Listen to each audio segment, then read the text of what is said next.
Yeah. That we are going to dive in um, now. So I hope everybody's well. We are looking at Parshat Hayyei Sarah, the life of Sarah, which is Breshit, Genesis chapter 23, verse 1. And in the Eitz Chaim, it's on page 127. Thank you. So this Parsha could be named Lador Vador.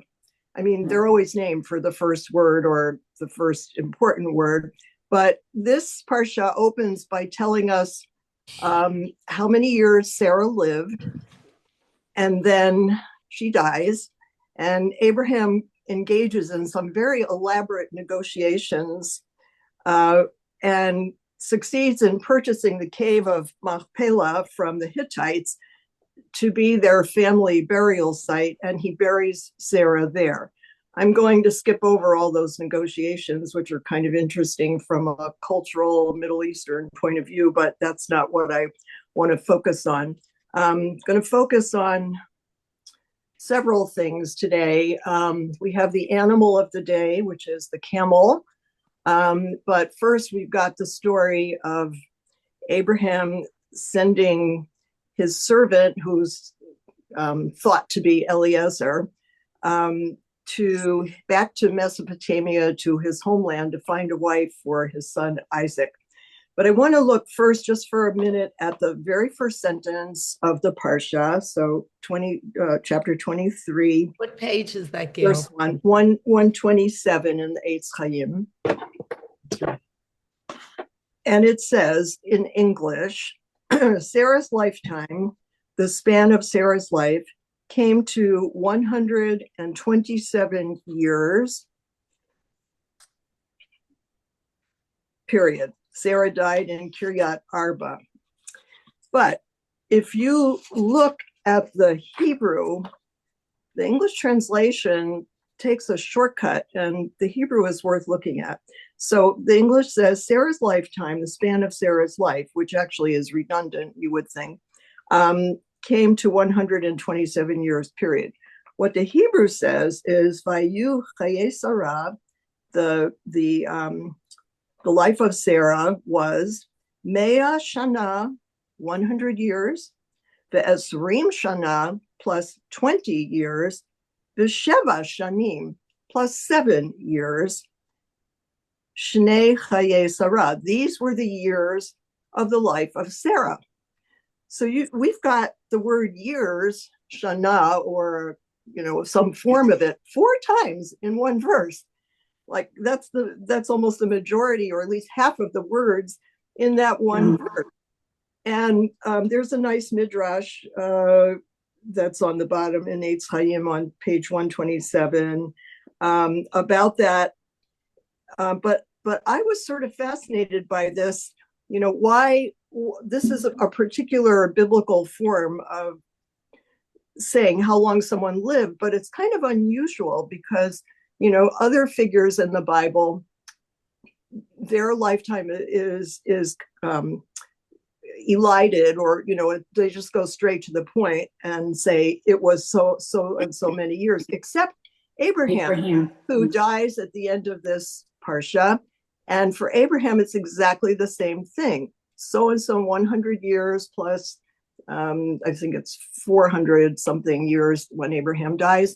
And it's stretched out like that. So I was thinking about that. I didn't find an interpretation, but it seems to me that the accumulation of the numbers slows down your reading and almost forces you to think about, wow, look how many years she lived.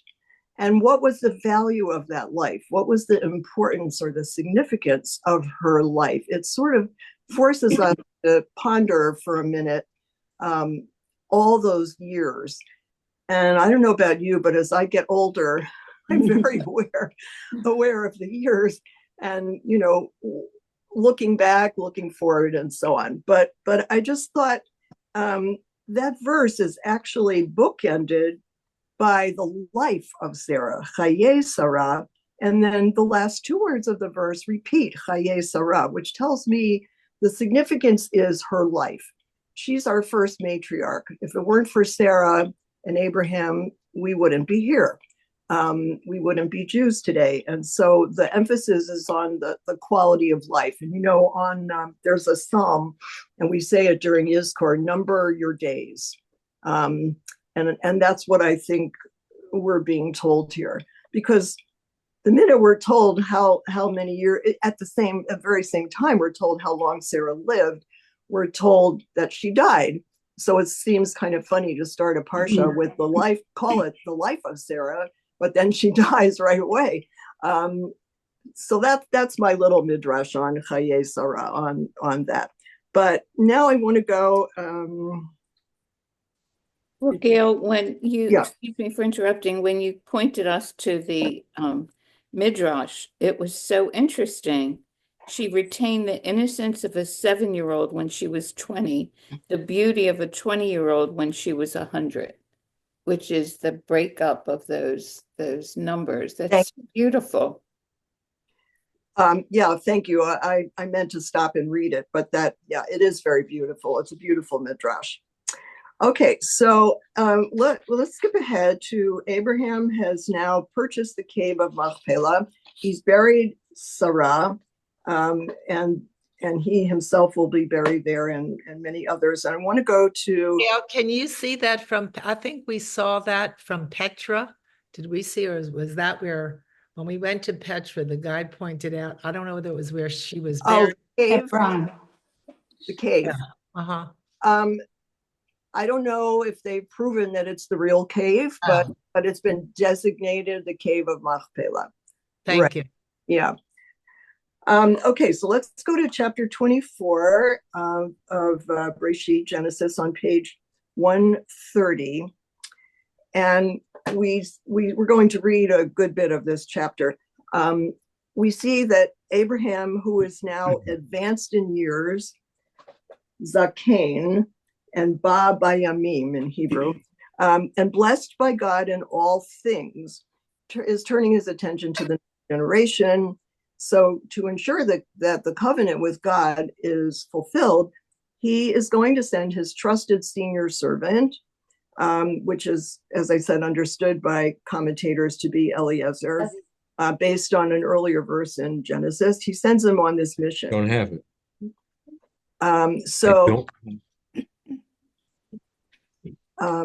Could we have a reader for chapter 24, verses 1 to 9 on page 130?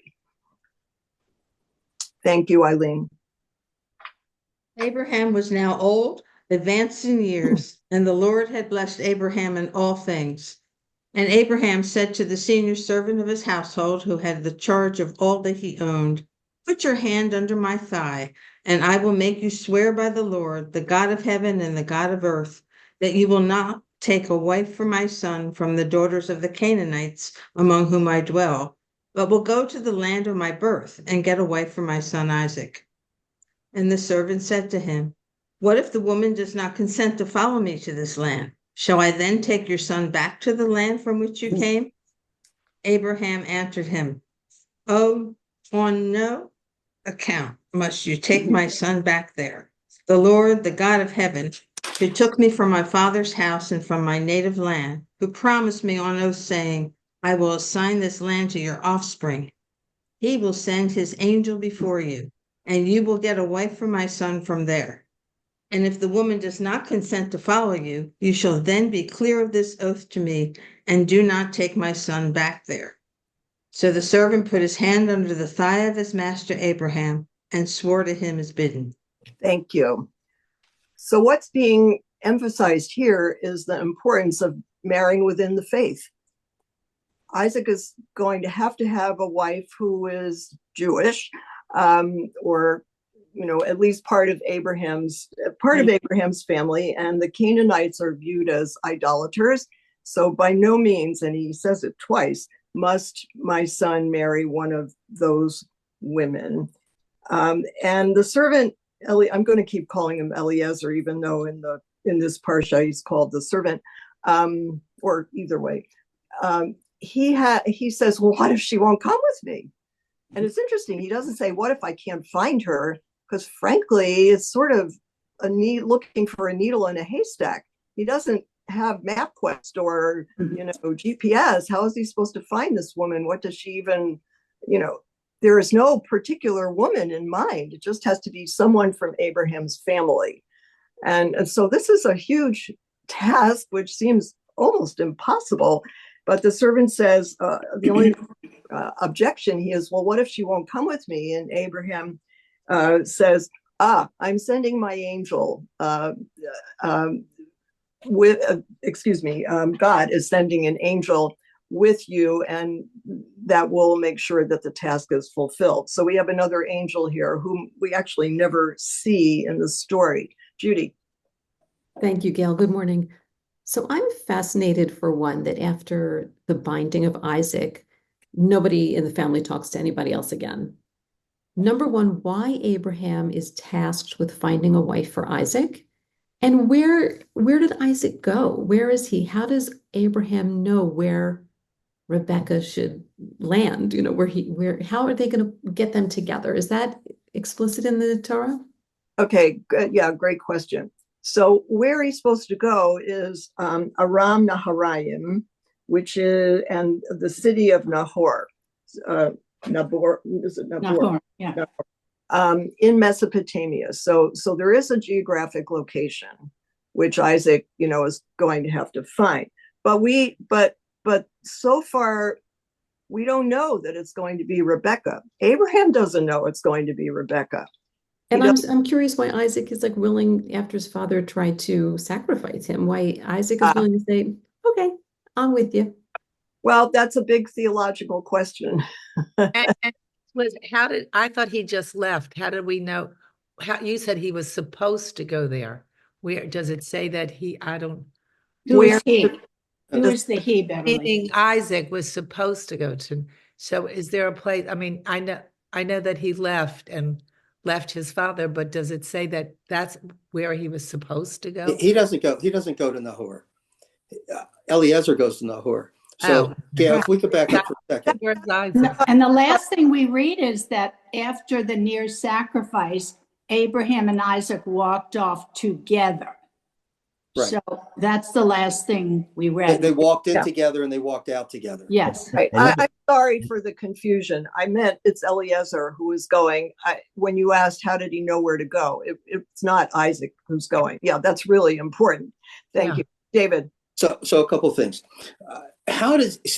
We know that the Canaanites were idolatry worshipers, but he's going back to his homeland where he's originally from, where they also worshiped idols. And Nahor is the area, but it's also his uncle.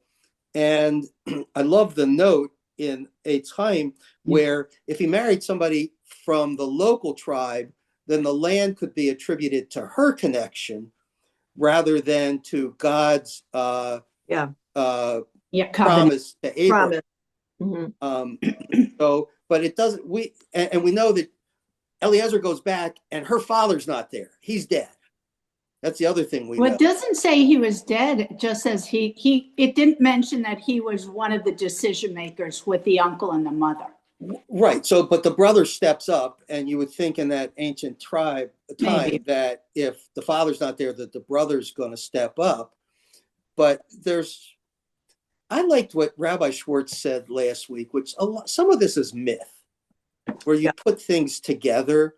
And so you have a stranger come up and Rebecca says, I don't know who you are, but hey, I'm going to go with you. If you say this is what I'm going to do. So, but Judy, you asked another really good question, which is, why is Isaac going to just accept whoever is there? Well, I guess it was like tradition. What's the online Jewish dating thing? What's it called? J-date. J-date. Well, she was beautiful and she was kind. Well, okay, all the right qualities. We're jumping way ahead here. Hold on, hold your horses. Hold your camels. We're going to get there. But I just want to point out the directions Abraham gives Eliezer. Go to in verse 7, the Lord God of heaven, who took me from my father's house and from my native land, et cetera, et cetera. So he's saying, go back and find my family, basically, and to my native land. So yes, verse 4 says the same thing. Go to the land of my birth, right, away from my son Isaac. Thank you, Richie. It's a story, and it's going to become even more almost incredible. But this is God's will. This is God's plan. Okay, and Abraham has been given a promise, and he's going to have to figure out a way to carry on the family so that they can fulfill the promise and fulfill the covenant. Okay, so you'll go to the land of my birth and get a wife for my son Isaac, he says. So let's continue. Eliezer takes. Gail, I'm sorry, just one other thing. I'm sorry. David, you raised an interesting question whether Bethuel, Rebekah's father, was still alive. And he may be. In verse 50, it says, then Laban and Bethuel answered. So I think the father is still alive. Wait a minute, what page are you on? 136. Yeah, it didn't say that he died. He wasn't there at the negotiating time. 136, verse 50, 24. Yes. Yeah, here's the relationship. Although, we haven't gotten to the destination yet, but since it's come up, verse 15, Rebekah, who was born to Bethuel, the son of Milcah, the wife of Abraham's brother Nahor.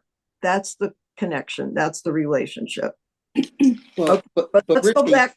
Let me also point out that when Rebekah goes in, she goes to her mother for guidance. And you would think in this time, the patriarchal society, that she would have gone to her father. So she doesn't run to her father at all. Sorry, Gail. No, that's okay. But the father is key in deciding. Okay, I want to go on with what happens next. Let's sort of try to follow the story, the through line of the story as it is developed, as it's told here. So Eliezer takes 10 of his master's camels and set out. I'm in verse 10 on page 132, taking with him all the bounty of his master. Note that taking with him the bounty of his master. Abraham is wealthy. And he made his way to Aram Naharaim, to the city of Nahor. Let's have a reader for verse 11 to 14, continuing on page 132. So he's found the right city, maybe guided by that angel. Somebody want to read in verse 11? Judy, thank you. He made the camels kneel down by the well outside the city at evening time, the time when women come out to draw water. And he said, O Lord, God of my master Abraham, grant me good fortune this day and deal graciously with my master Abraham.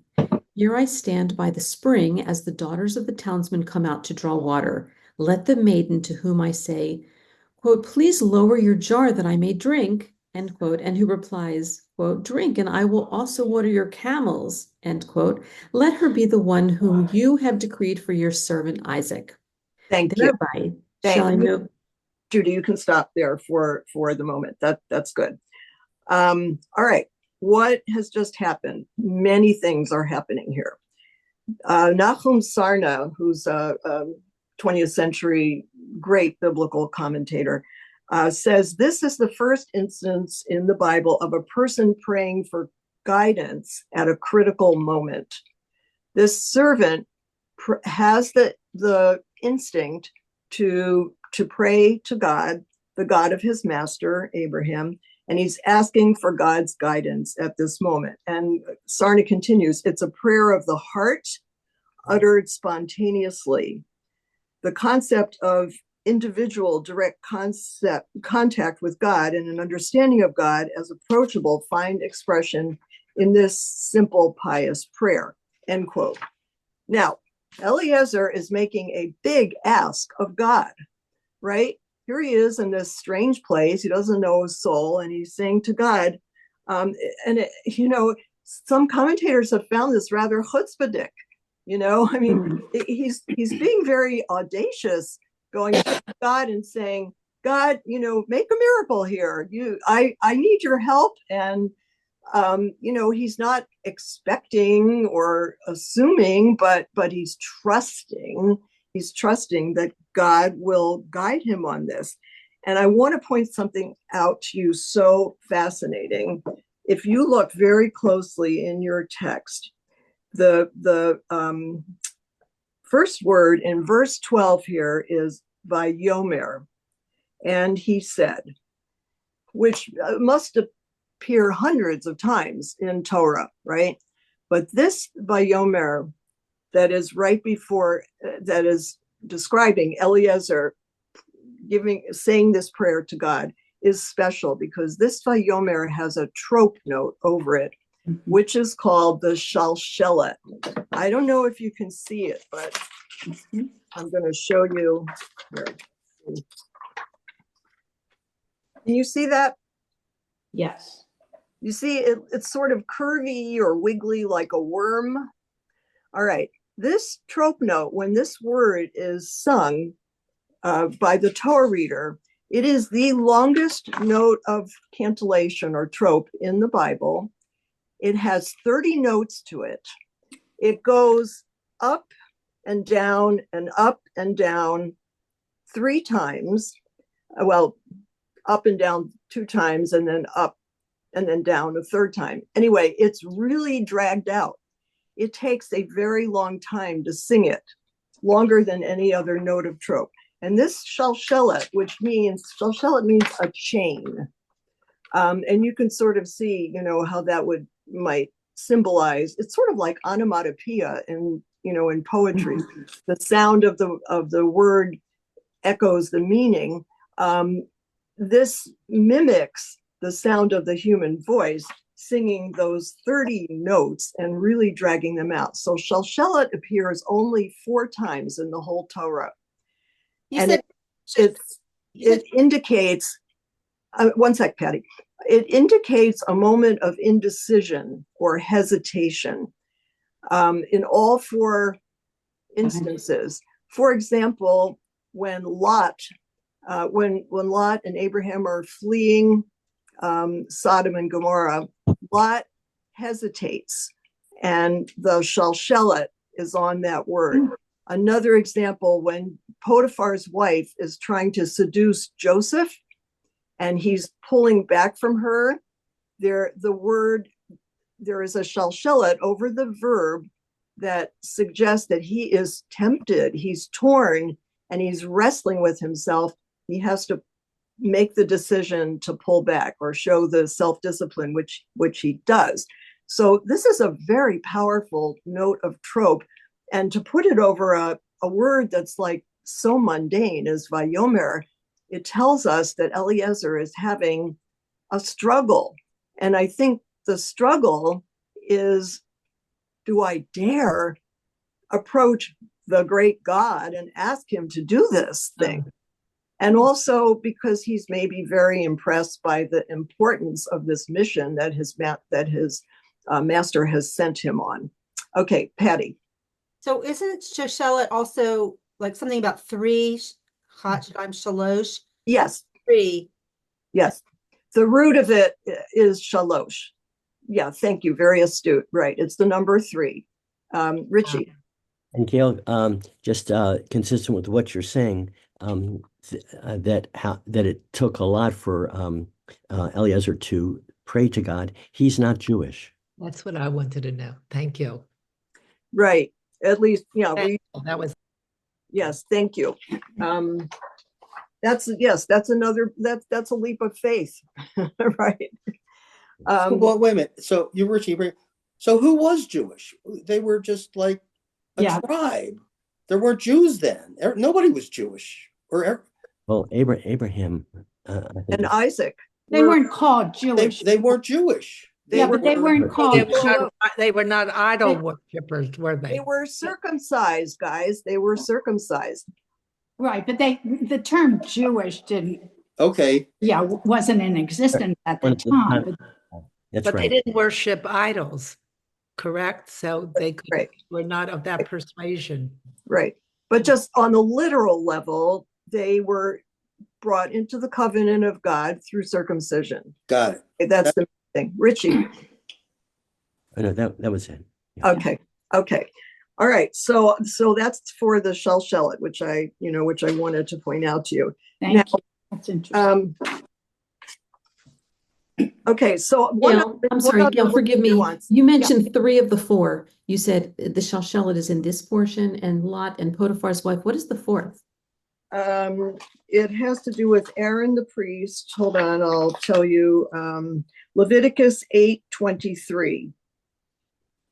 You can go and look it up. It has to do with slaughtering an animal, the priest slaughtering an animal.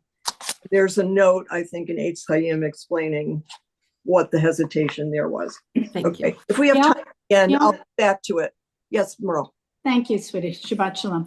I just want to make one point that's overriding to frame the Parsha. Sarah dies at 127. Abraham is even older. And at this staggeringly old age, the covenant still has not been fulfilled. They're not in the promised land yet. So I think it's such a brilliant creation of tension. He dies. His one son was nearly sacrificed. How is this covenant going to come to pass? So I think as literature, it's just incredibly compelling. And we should be we know the end, but forgetting that we know what happens as a reader and a studier, we're asking, is the covenant going to be fulfilled? His one son was almost sacrificed. And as Gail so brilliantly said, it is Lador Vador. There has to be another generation for the covenant to be fulfilled, and they have to settle in the promised land. So I think that tension just ratchets up the compelling nature of very nice point. Right. Patty.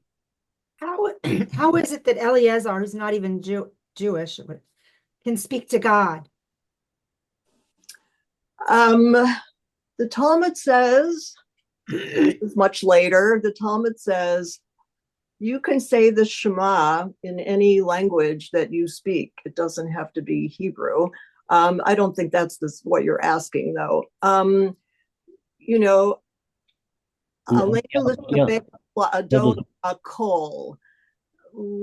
Let us praise the God of all. This is a universal God if people will accept him. I guess, that's a big theological question, but right. I mean, you can apparently, according to this story, you can pray to God, even if you're not Jewish. This God, Richie. Lord God. So it does say O Lord God of my master Abraham, and Balaam also prays to God. Yeah, well, good example. Okay. All right, let's go on.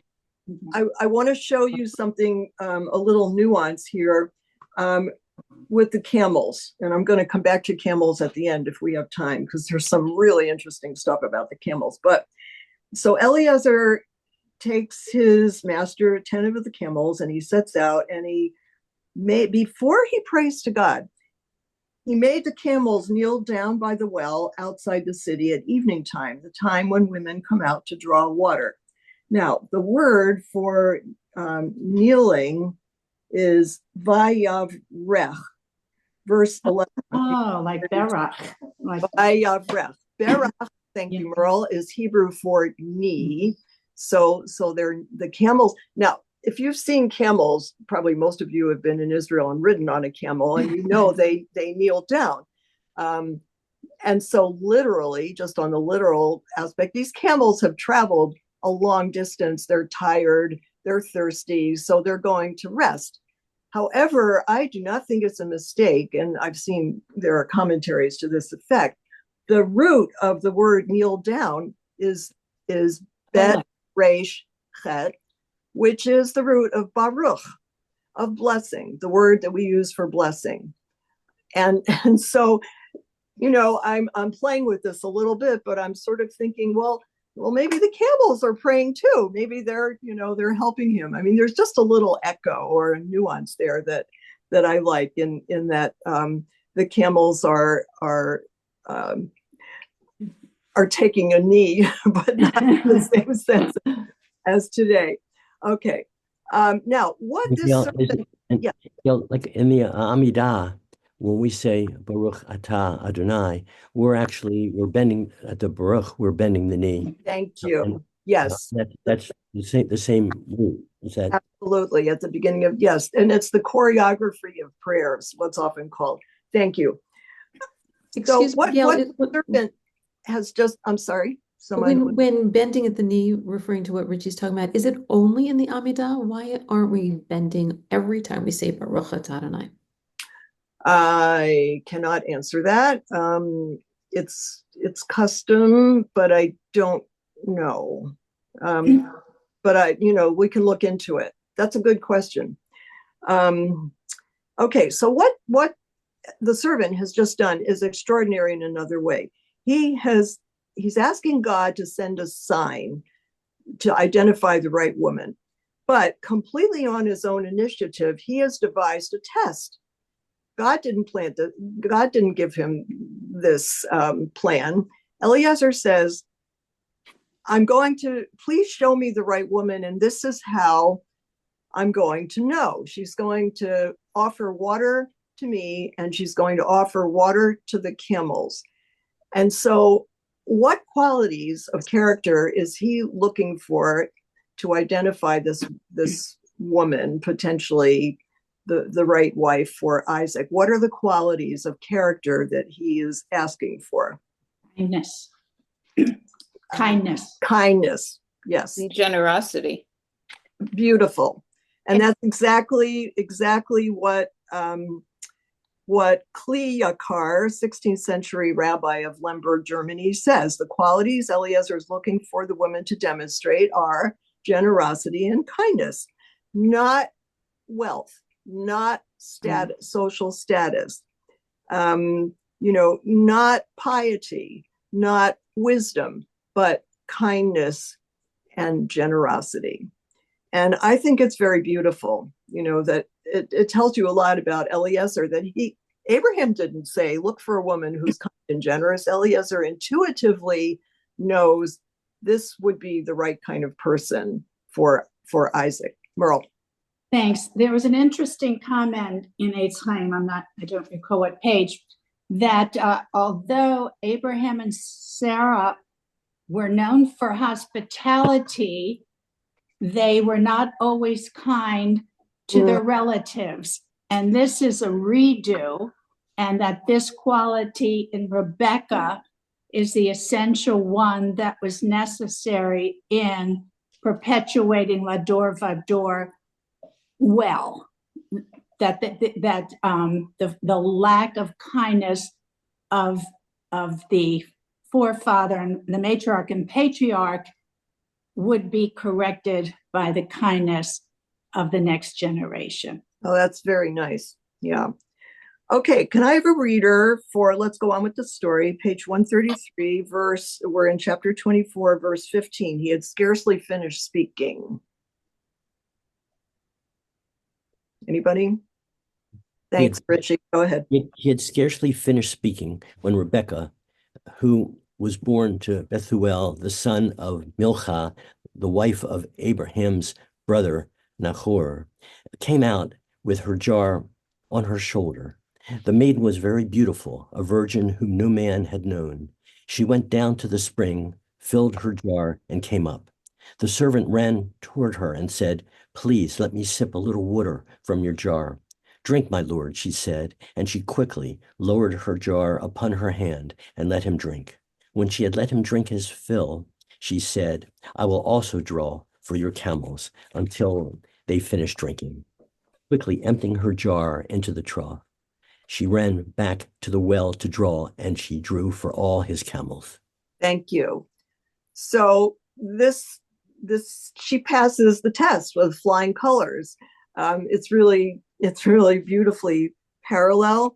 And Eliezer prays to God. There's a little more that happens with, in which I'll get to in a minute, but he prays to God in verse, well, actually, let's just finish this part. So the man stands gazing at her, wondering whether the Lord had made his errand or not. When the camels had finished drinking, the man took a gold nose ring weighing a half shekel and 2 gold bands for her arms, 10 shekels in weight, implied that he gives them to her. He gives her this jewelry. From his master's bounty. Remember, I pointed out he took some of his master's bounty, his wealth. And then he says, pray tell me, whose daughter are you? And is there room in your father's house for us to spend the night? And she replies, she says, she gives the right answer. She is very clear. She's related directly to Abraham. And Merle, I think you mentioned hospitality, Abraham's hospitality. So Rebecca is also offering hospitality. So this is another through line or continuity. And at that point, the man, this Eliezer, bowed low in homage to the Lord. And it's not berach there, but vayikod, another word for bowing. But he has the instinct to thank God. Wow, you just made this happen. Thank you. Blessed be the Lord God. And he talks about he has not withheld his steadfast faithfulness from my master. And the word is chasdo, chesed. Yeah. Chesed. Gemilut chasadim, right? Acts of loving kindness, acts, heartfelt acts of kindness, which is a beautiful description of what Rebecca has just done. And we talk in Jewish practice of Gemilut Chasadim and Chizuk Emunah. There's a whole committee that does community service kinds of projects, and they call it Gemilut Chasadim. Keep that in mind because I'm going to come back to it in a little while. Okay, so now Eliezer has found out who Rebecca's family is. And he's basically hit a home run here. And we know what happens next. He meets Rebecca's family. He presents Abraham and Isaac's credentials. He gives lavish gifts, and he secures everyone's consent, including Rebecca, for her to go back to Canaan with him to marry Isaac. But there's something really striking about the way this story is unfolding and the way it's being told. And this is a technique of literary narrative in the Bible that is so interesting. Last week, David Kuntz, you pointed out how much was squeezed into our Parsha last week, how many important things happen in a very condensed way. Do you remember you said that? Great. Well, now we have the exact opposite. We have the story of what happened at the well told 5 times, 5 in this Parsha. It is fascinating. So the first time is Abraham's instructions to Eliezer and Eliezer's prayer, which we already looked at, okay? The second time is what actually happens at the well, which we just read, right? The third time is much abbreviated. We're simply told in Genesis 24, verses 28 to 30, Rebecca ran and told all this to her mother's household. Rebecca, we don't actually see that scene the way we've just seen the first 2 scenes, right? We're just told she went home and she told all of this to her mother. So it's not spelled out, but we're assuming it's the same. It's the same story, but maybe with some nuances because it's Rebecca who's telling it. So that would be a really cool midrash to write, guys. If anybody wants to, go down that road, you could tell the story from Rebecca's point of view. And this is stereotypical thinking, but I'm guessing the jewelry would play an important role. Like, look what he gave me. Okay. But, given all the other character traits of Rebecca, like her intelligence and her kindness, that would be part of her story too, of course. Okay, and now we go to chapter 24, verses 31 to 49. We have a long retelling of the story by Eliezer to Rebecca's family. So he is dealing with, hold on, who is he? To? Yeah, he's dealing with Lavan.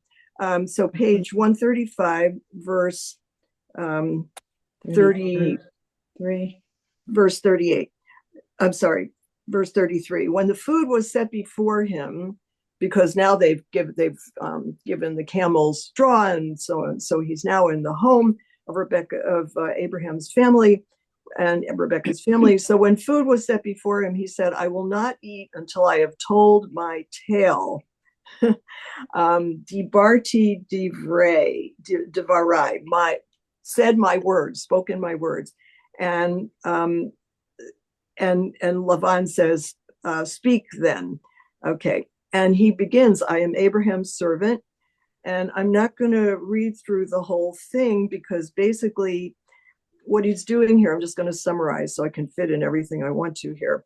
He recapitulates he tells the whole story, which is the first time that Rebecca and her family are hearing about Abraham's background. Who is this Abraham? Who is this Isaac? What kind of upbringing has he had?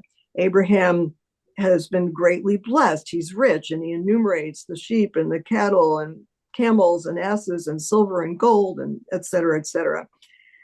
He talks about the vow that his master made him swear to go to his homeland, to his kindred, and get a wife for my son.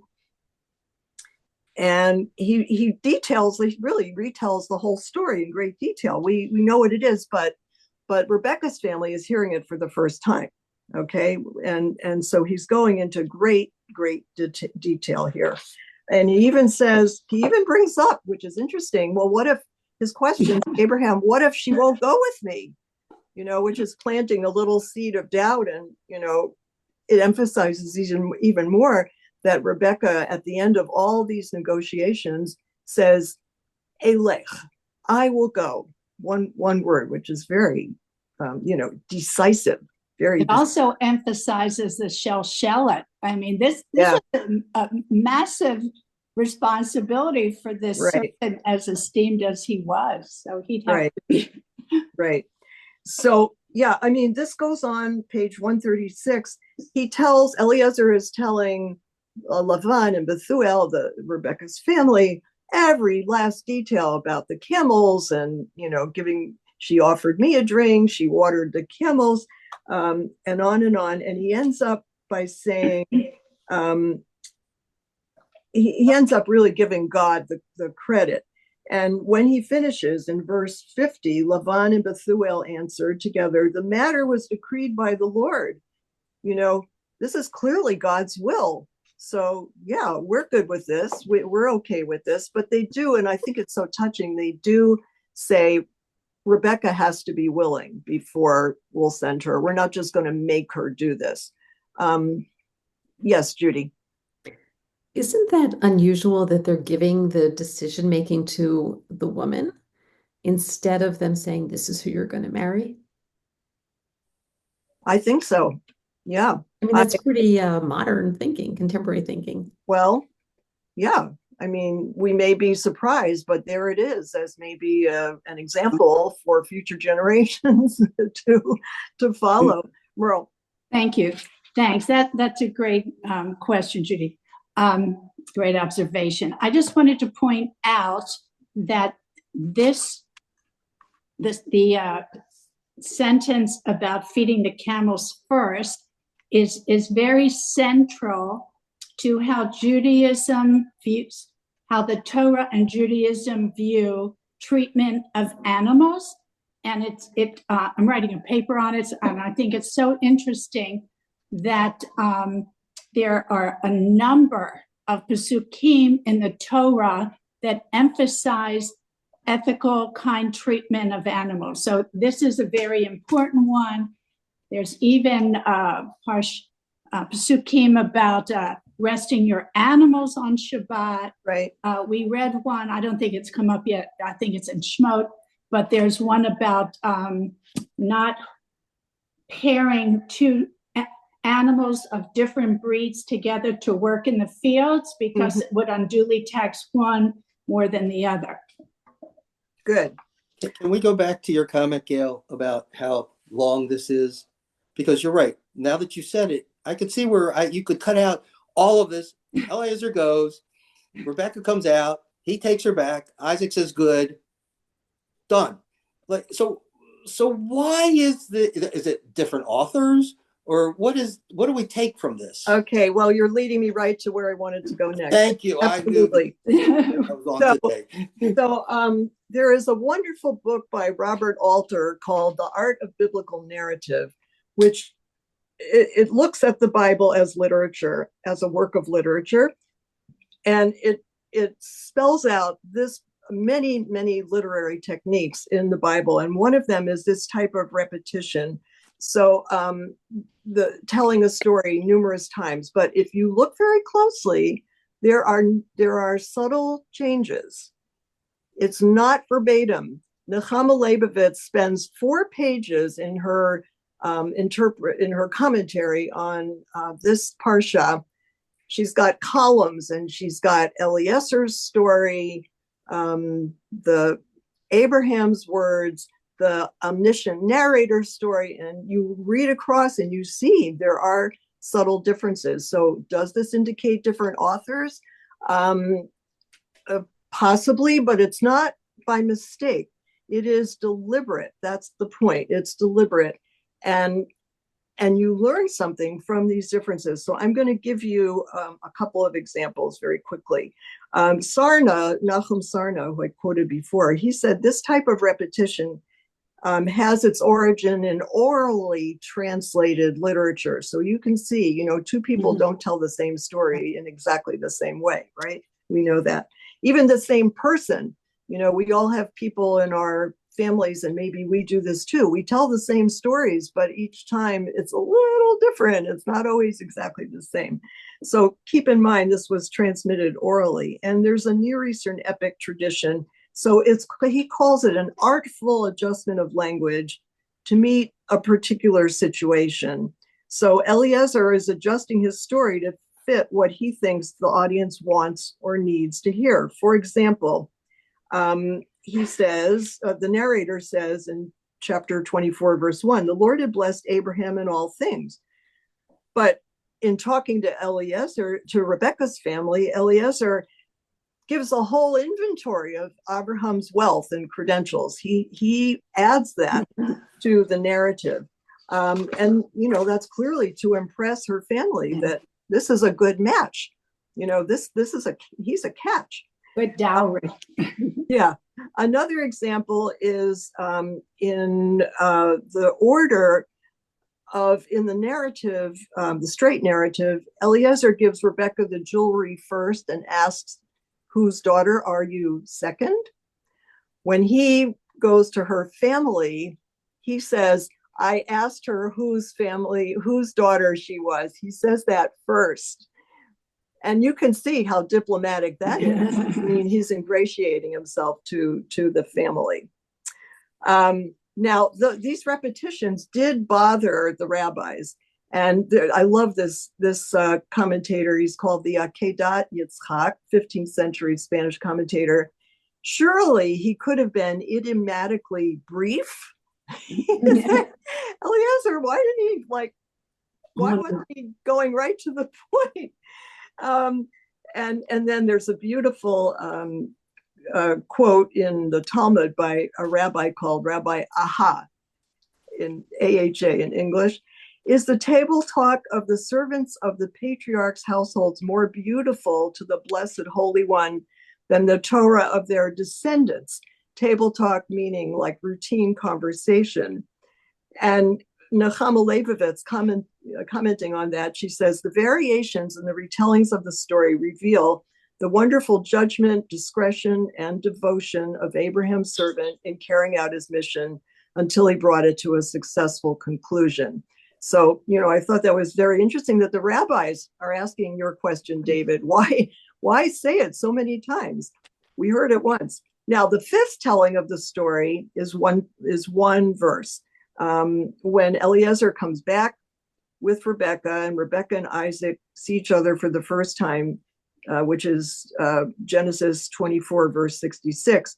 The servant told Isaac all the things that he had done, period. Why doesn't he need to tell the whole thing? Because he's got the woman, right? He's accomplished the mission. And I thought it was interesting that Eliezer reports everything to Isaac, not to Abraham, because the emphasis is now on the next generation. And the end of this parsha, I'm not there yet because I want to do the camels, but the end of the parsha, it is very clear that Isaac and Rebekah fall in love immediately. And there's a great emphasis on they both parallelism. They lift up their eyes and see each other for the first time. And she falls off her camel, if you want to translate it literally. The nafal is literally falls off her camel, which I love, or gets down from her camel. But it's a very beautiful scene. Okay, I want to do a little bit with the camels. We have a minute. Yeah, 2 seconds, because I happened to listen to Rabbi Schimmel yesterday on lockdown. He said that right at the end, where it says Isaac takes Rebekah as a wife, and then it says Isaac loved her. So his point was that the love came after the marriage. That affection and attraction is not the same as love. And I actually thought that was pretty a great comment. Yes, it never says Abraham loved Sarah. Jacob loves Rachel later on, but love is not used for biblical relationships very, very much, not in Breshit. So this is an exception, but yeah, you're making the point. Thinking of Fiddler on the Roof, right? With Golden, right? Love me. It comes with time, but also the end of that pasuk is, and Isaac took Rebekah into his tent and was comforted for the death of his mother, which brings us right back to the beginning of the parsha. It's kind of a bookend. Okay, I want to do the camels because this is just so fascinating to me. I read a whole Devar Torah on camels. This is one of my favorite modern commentators. I've quoted him a lot, Rabbi David Kosher, and I'll try to abbreviate this. But their camels are mentioned 18 times in this parsha. 18, more than in the whole of Genesis combined. And there are camels mentioned elsewhere, but that does jump out at you. And I'm not going to enumerate what they all are, but the root of the word camel, hold on, let me get to it, is a word that means giving. It's usually associated with giving. And we say, for example, the blessing Gomel. Have you ever heard of Ben Gomel? When someone has been saved, has recovered from a serious illness or survived from a car crash or something like that, there is a prayer that's recited. You'll see someone go up for an aliyah during the Torah reading and stop and say this extra blessing, which is, blessed are you, Lord our God, who bestows goodness on us despite our imperfections and who has treated me so favorably. And the congregation responds, may the one who has shown such favor to you continue to bestow all that is good upon you forever. And the word that's used there is gomel, which is the same root as gamal. So responding to gifts that God has given you. And again, gemilut chasadim, the same root as gamal. So the virtue of kindness is exactly what Rebekah is being tested on. And she does perform acts of kindness.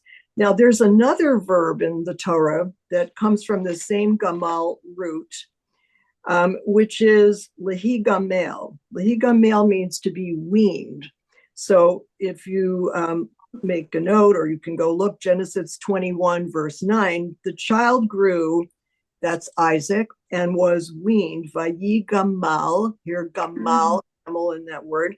And Abraham made a great feast on the day that he was weaned. He gamel. So the commentary on this that Rabbi Kasher makes is he brings the child, when you wean a child, you bring the child to a state of incipient independence, that the child is no longer dependent on the mother, that he can survive independently. And think about a camel. A camel can go for days and days without water and survive. It has these inner resources. So, it's also a quality that defines Rebecca, because I already pointed out, when she decides for herself and she says one word, Elech, I will go. Remember Abraham, Lech lecha, God says to him, and Abraham does. So she has this independence of spirit, which could get her into a lot of trouble later on when she's, going through all this plotting with Jacob and Esau. But that's to be seen later on. But this makes her a very strong matriarch, and we are supposed to feel reassured that the next generation will survive because she has these qualities of independence. Okay, so just to get to the conclusion that Rabbi Kasher says about this, Rebecca has weaned Isaac once again when he marries her, he's referring to, this time not from his mother's breast, but from the shelter of her protective care. And so as Rebecca steps into the space that Sarah once occupied, the tent, it's so symbolic. She steps into the tent. She is weaning the coming generation from the previous one. She's pushing our story forward.